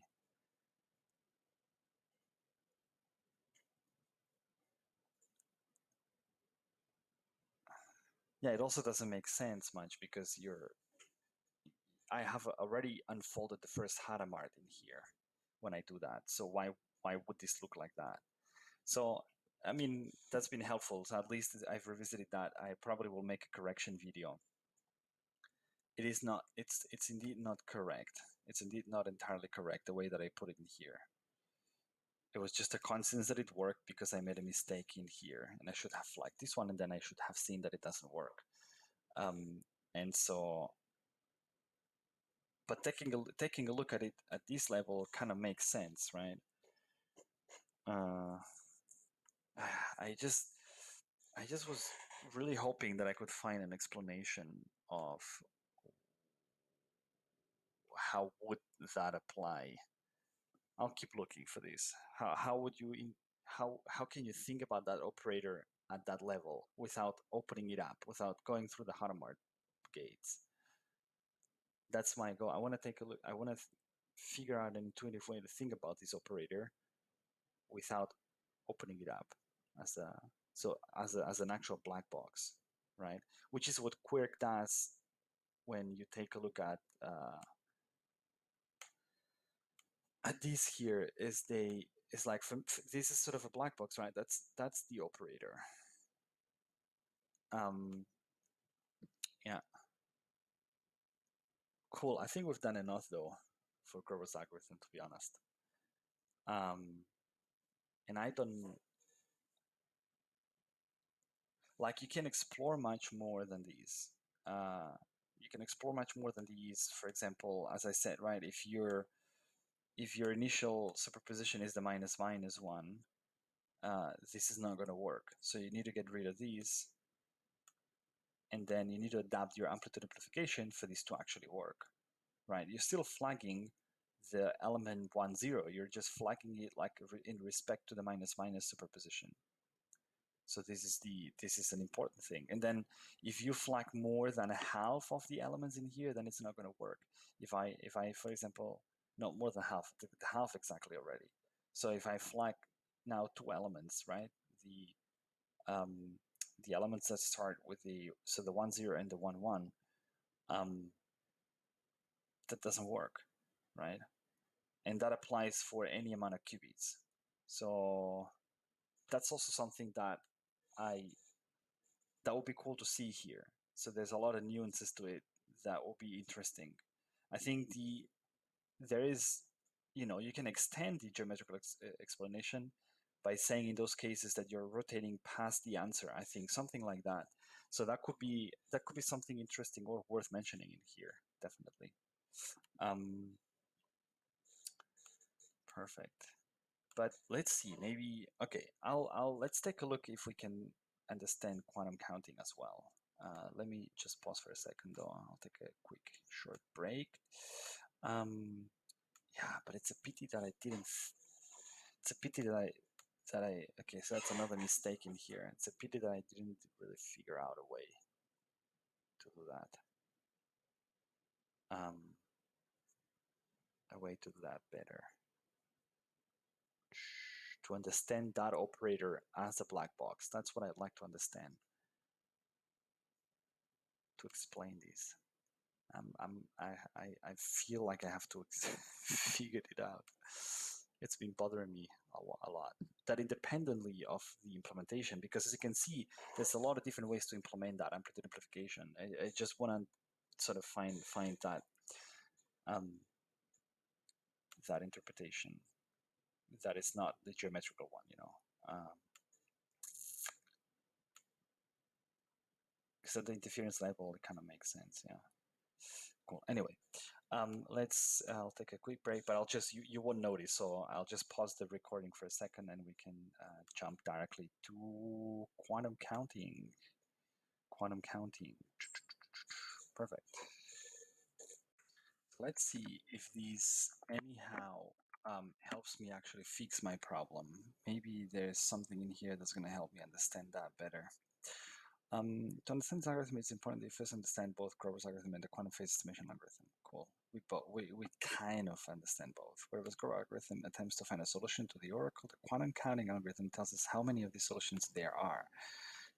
This algorithm is interesting as it combines both quantum search and quantum phase estimation. Let's see. So intuition. In quantum counting, we simply use the quantum phase estimation algorithm to find an eigenvalue of a Grover search iteration. You will remember that an iteration of Grover's algorithm rotates the state vector by theta in these bases, in the bases W and S prima. The percentage number of solutions, in our search space affects the difference between S and S prima. For example, if there are not many solutions, S will be very close to S prima, and theta will be very small. It turns out that, interesting. It turns out that the eigenvalues of the Grover's iterator are, what? Okay. And we can extract these using quantum phase estimation to estimate the number of solutions M. Interesting.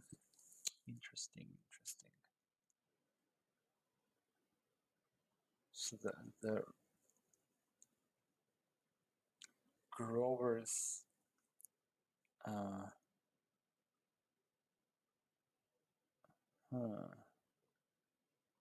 so the Grover operator basically seen as a rotation, an overall rotation. No, the eigenvalues of Grover iterator. Okay, a closer look. In the W and S prime bases, we can write Grover's iterator as the matrix. The matrix G has eigenvectors with the aforementioned eigenvalues.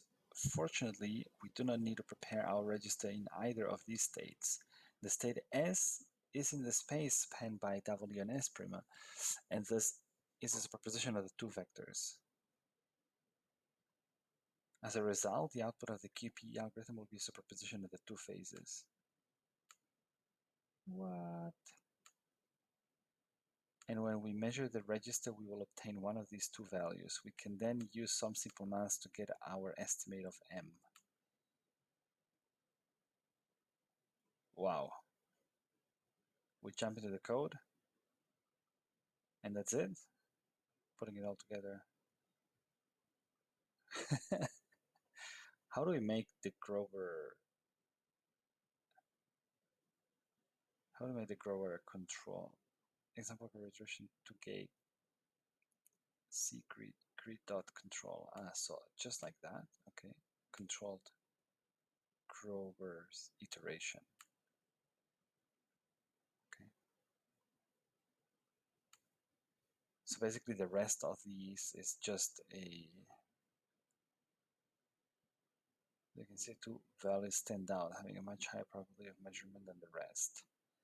These two values are these and these, but we can't see the number of solutions yet. We need a little more processing to get this information. So first let us get our output into something that we can work with, an integer. So let us now store measured string. So you get, okay, now you get the register 5.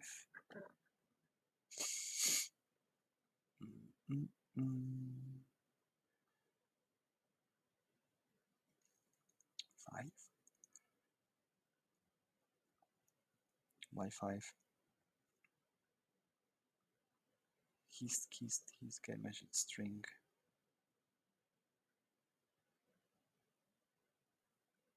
Find the number of solutions M. We'll create a function calculator M that takes the decimal integer output of the register, the number of counting qubits, the number of searching qubits.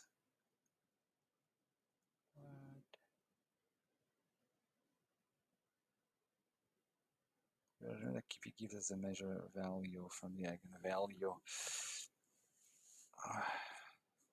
or in code. You may remember that we can get the angle theta by 2 from the inner product of S and S prime. You may remember. No, I don't. And the inner product of these vectors is these. And the code is these.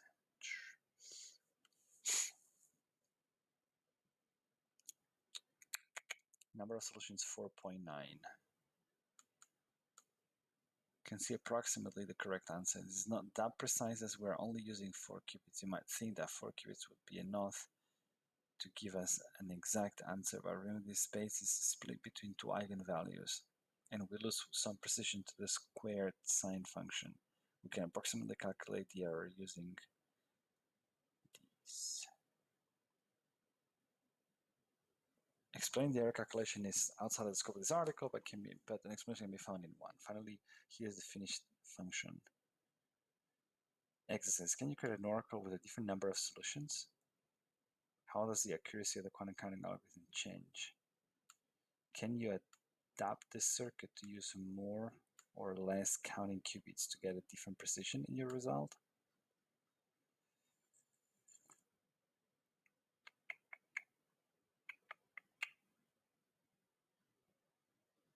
Michael A. Nielsen. So is that in there? Oh, cool. Okay.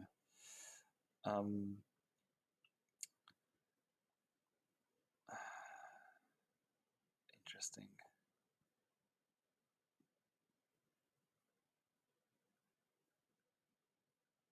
So how do I even approach that intuitively, to be honest?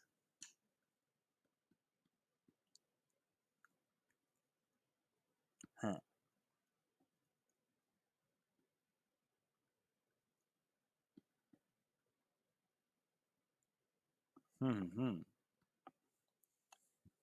A controlled.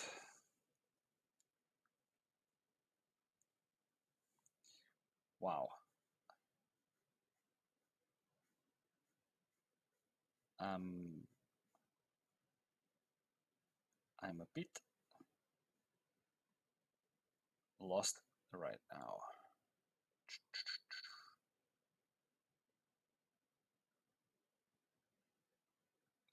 So how do we?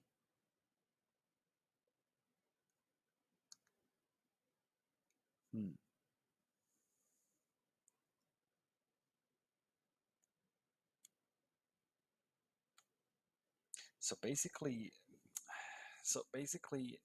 what this is saying is that a Grover iteration, right?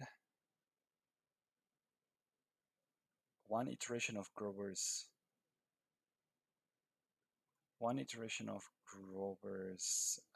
operator, which is both the oracle and, right? It's both the oracle and amplitude amplification, right? That's Grover's operator. Yeah. Oracle. Yeah.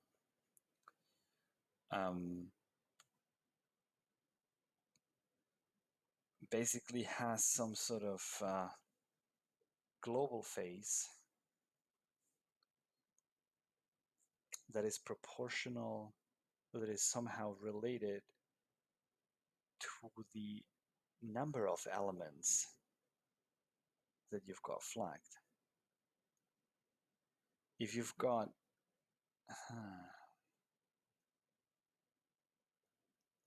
there might be something interesting, because if you've got the exactly half of the elements of your superposition flagged, I know that the algorithm doesn't work, which in this case would mean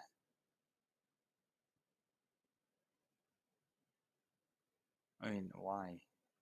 Yeah, it doesn't work because it basically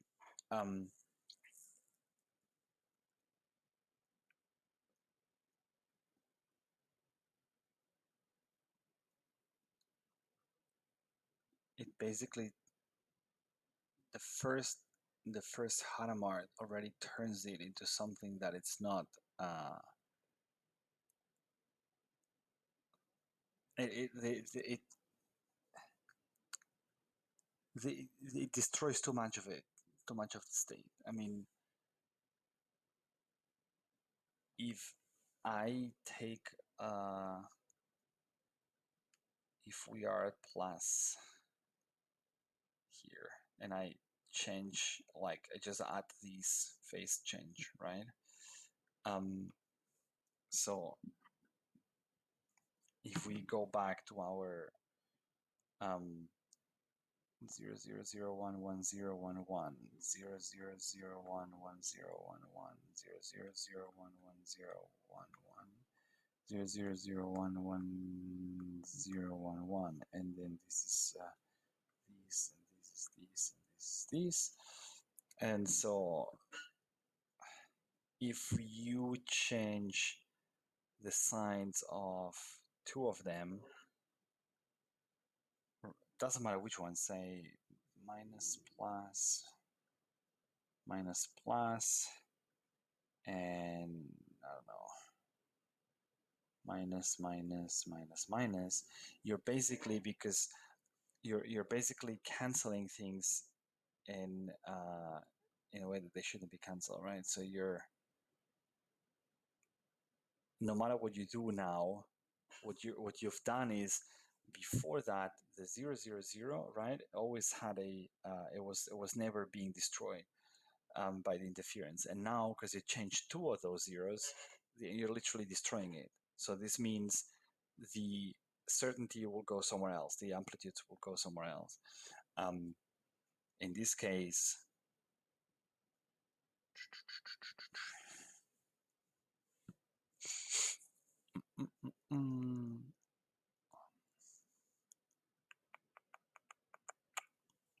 so minus minus plus plus, they just go, and then zero, so minus 0 1 plus 0 1 plus 0 1 minus 0 1, they also cancel. Minus 0 1 minus 1 0 minus 1 0 minus 1 0 minus 1 0, so they go to minus 1 0 because the 1 1 also cancels. So that already, that the whole thing takes into 1 0, and then this literally means that the internals of the amplitude amplification don't work, because here you would have usually a so you would have this, and this means you want to flag the 0 0, but there's no 0 0 because they all cancel out. Yeah, basically. So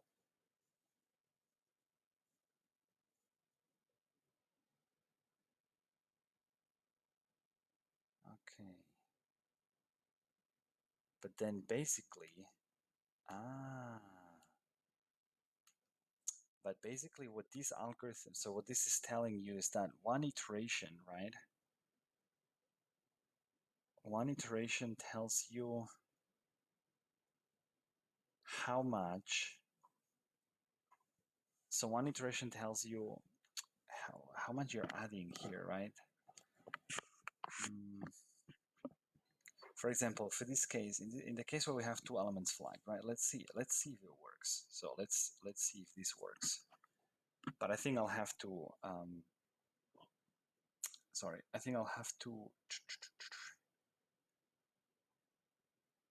with 5 of 16 solutions. I think I'll change that. See if that works for a smaller number. Okay, let's take a look at. Let's see if that works. So first of all, Anaconda PowerShell. See, not PowerShell. That's not what I want. I just want the prompt. So see workspace, and we'll just go to Qiskit, and I think that's basically session 7, if I'm not wrong. See session 7, and so Jupyter Notebook. We'll start a notebook.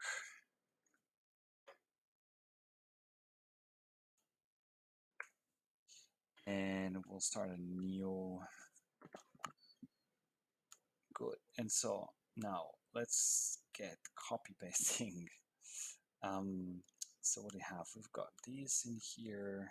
That starts the whole thing, imports everything.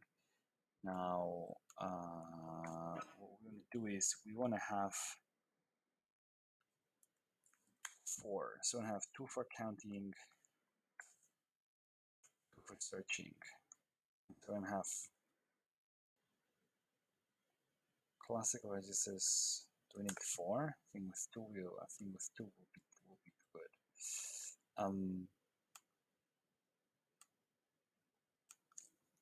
So we are now going to do a multi-control. So you can actually import multi-control TOEFL gate, but we are not going to need that now. So we're basically what we want to do is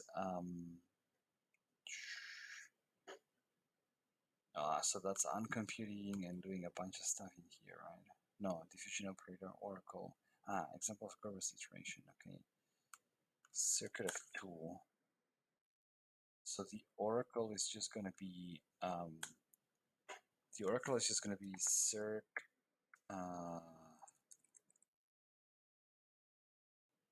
Wait a second. Do we do the Hadamard in here? Do we start with Hadamard? Yes.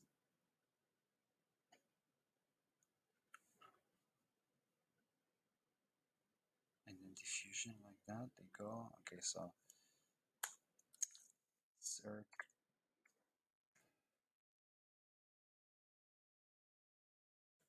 Wait a second. What is these? Hadamard on the qubit 3.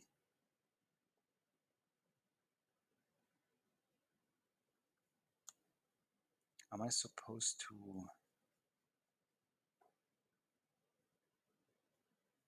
Is it? Okay, that's just supposed to be. I think in my case, honestly, this is just a set on qubit 1. And the diffusion operator is basically circ a Hadamard on 0, 1 and X on 0, 1. Then we do a control Z on 0, 1. And then we copy these. So that's the diffusion operator. Assuming that we start with 0, 0, this initial state. So that should be it, right? 2 out of 4 solutions. See if that works. Also be able to count. That will be interesting.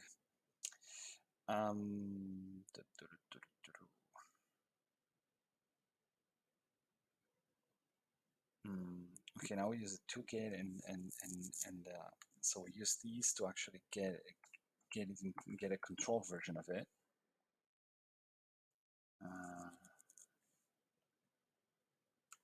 And now the inverse of the QFT, I'm going to assume that is, you create an inverse QFT. This code implements the QFT on n qubits. That's good. That's pretty cool.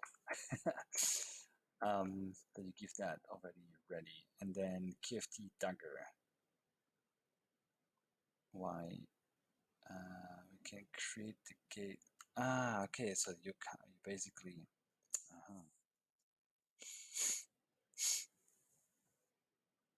Consider 4, 4, and we want it with 2.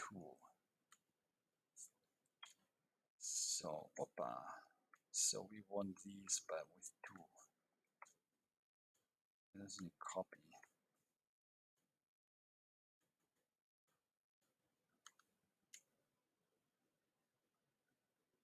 Something's not right with this. I need to refresh, I think, the page.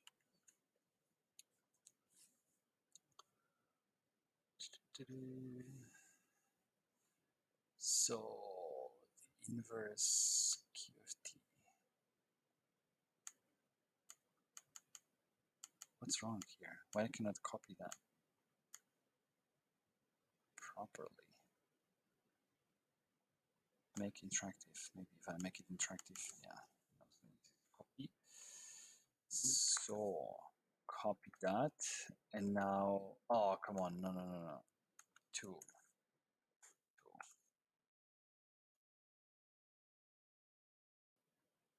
And now we put it all together. So we initialize the qubits.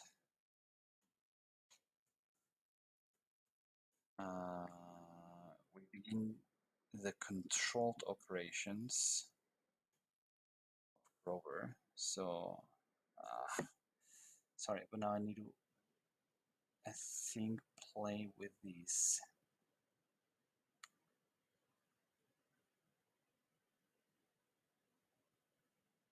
I think this should be a 2. Let's hope that works.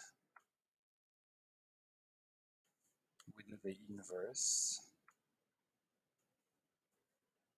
QFT. We measure the qubits that are on the top 2 qubits, the ones from the QFT, and let us draw the circuit.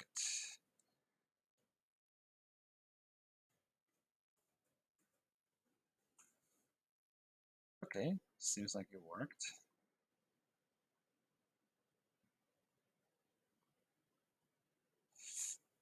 But maybe I only won, yeah, definitely.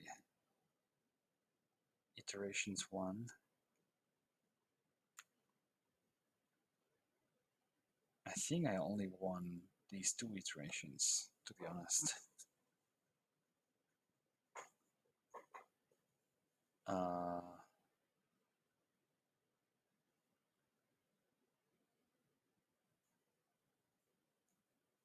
How is this working?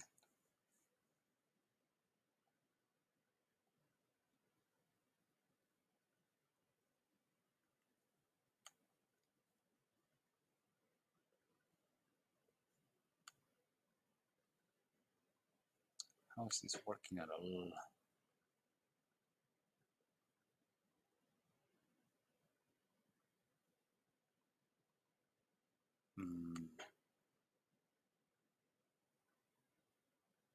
Code. So, I know that makes sense. Because you have to iterate twice, of course. That makes sense. Yeah. That makes sense, because you have to iterate twice here. Because that would be like Grover to the power of 0, so Grover to the power of 1, and it's Grover to the power of 2. Right? And now I've drawn these, putting it all together, and now time to simulate. Right? So basically execute that and plot the histogram. And I've got 0, 1, 1, 1, 1. And so what is this doing? I don't know.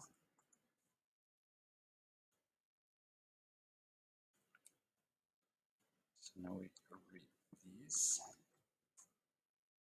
Register output is 3, and now we from these 3. So let's think later what this 3 is. Really, it's the stuff we read directly out of the QFT, right? So it would mean that this is the number of cycles that you would end up doing or encoding when you flag 2 items. Interesting. Finding the number solution.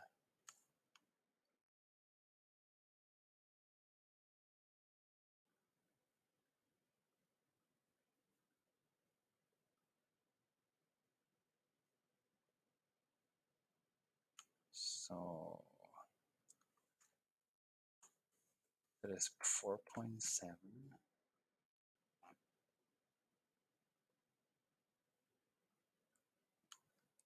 number of solutions is approximately 2.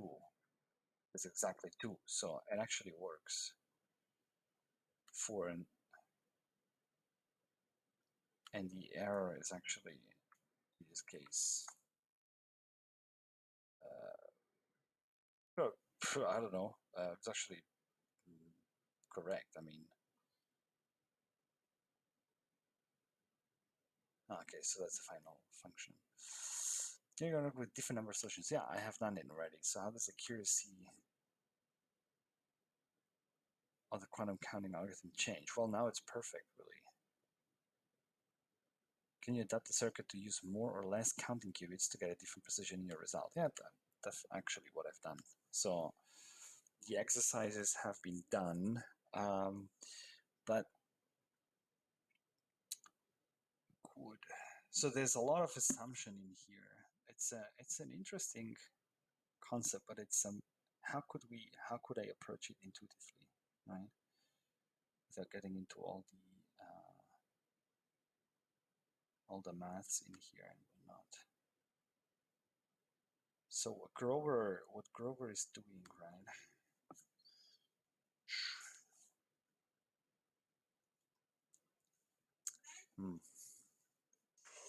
I don't know. I need to think more about these. I'll probably do some. I'll probably expand my Grover series based on these. I mean, that's a really it didn't expect this to be. It's really curious. I mean, it's definitely something to do with the global phase. How would I explain that intuitively and without the maths in here? That seems to be tricky, honestly, because we're getting to eigenvalues and blah blah blah. So the thing here with Grover's algorithm is that what this is supposed to be so Grover's operator has some sort of global phase that adds to it, and then that's what's kickbacked somehow. And so you wanna, and so that global phase that is added, it's somewhat related to the amount of elements that you're um, that you're going to amplify, right? Hmm.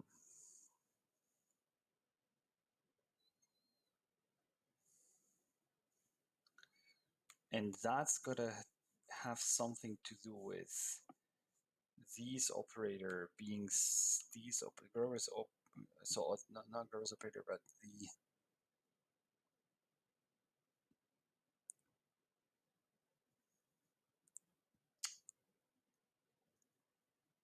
this definitely adds a global phase. You see, that's the point.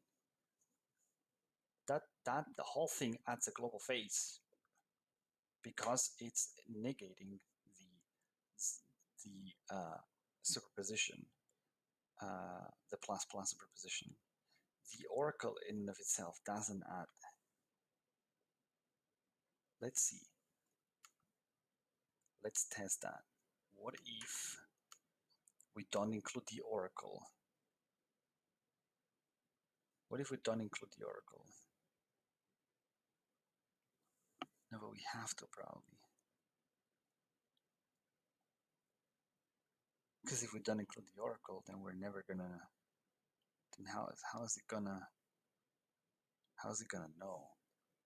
How is it gonna find that?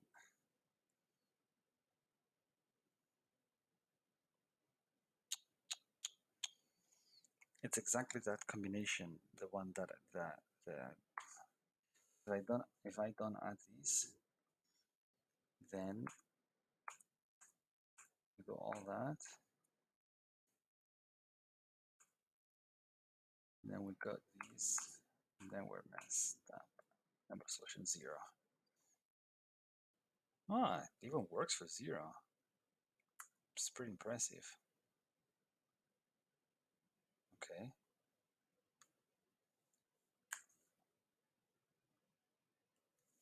Hmm.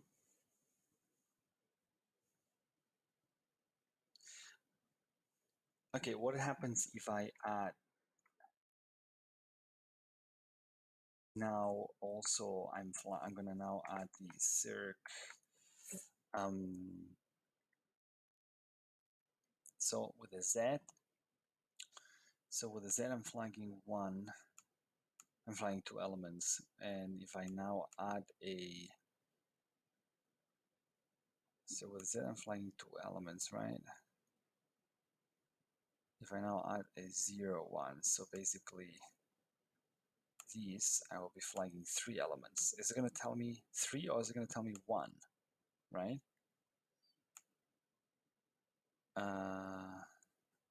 So, and I would do this by basically applying an X gate in qubit 1, applying a control Z between 1 as a control and 0 as a target, and then an X gate on 1. And so this oracle for three elements.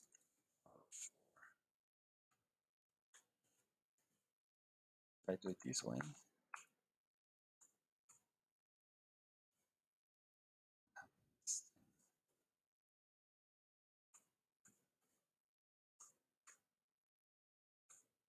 what? That's definitely a mistake, is it?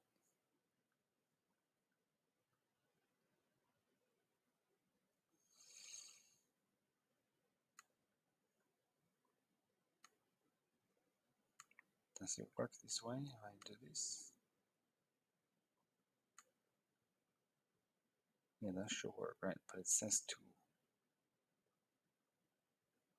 Why does it say 2?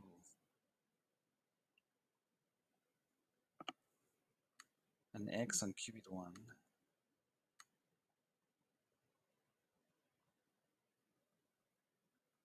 An X on qubit 1. Control Z from 1 to 0. And X on qubit 1. Should be 3 or 4 elements. So actually it's, but it says 2. Well, I think, I mean, I ran out of time. I don't want to extend this. I don't want to extend this too much. But it's definitely something to take a look more in depth. Quantum counting, and that might actually help me understand or build intuition or try to build a sort of an interference or an intuition that's based on interference for these operator. That is interference and rotations. I don't know. That is I don't know. That is closer and more practical to this, closer to circuit and more practical than the geometrical interpretation. Which here the geometrical interpretation kind of comes in handy as well, right? To get to the angle and to get to that amount of solutions. But I believe there has to be a more intuitive way to explain things. There's got to be a more intuitive way to explain that. That's why I love this algorithm. Okay, that's definitely challenging. That's definitely challenging. So many angles to take a look at things from. So pretty cool. Good. And with this, we're closing chapter section 3 actually, and we'll get into algorithms for applications and simulations and VQE and QAOA. Interesting. And then hardware. Cool. Yeah. Perfect. It's tough to get those things into such a like 2-hour session. What's this here, for example? Simulating molecules. That's a long one. That's definitely a long one. Okay.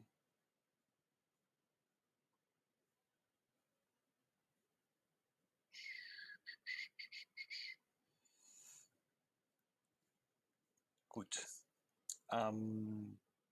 Yeah. We'll yeah, see you next time, I guess. It's been a nice section, I'd say. It's been a nice section. Perfect.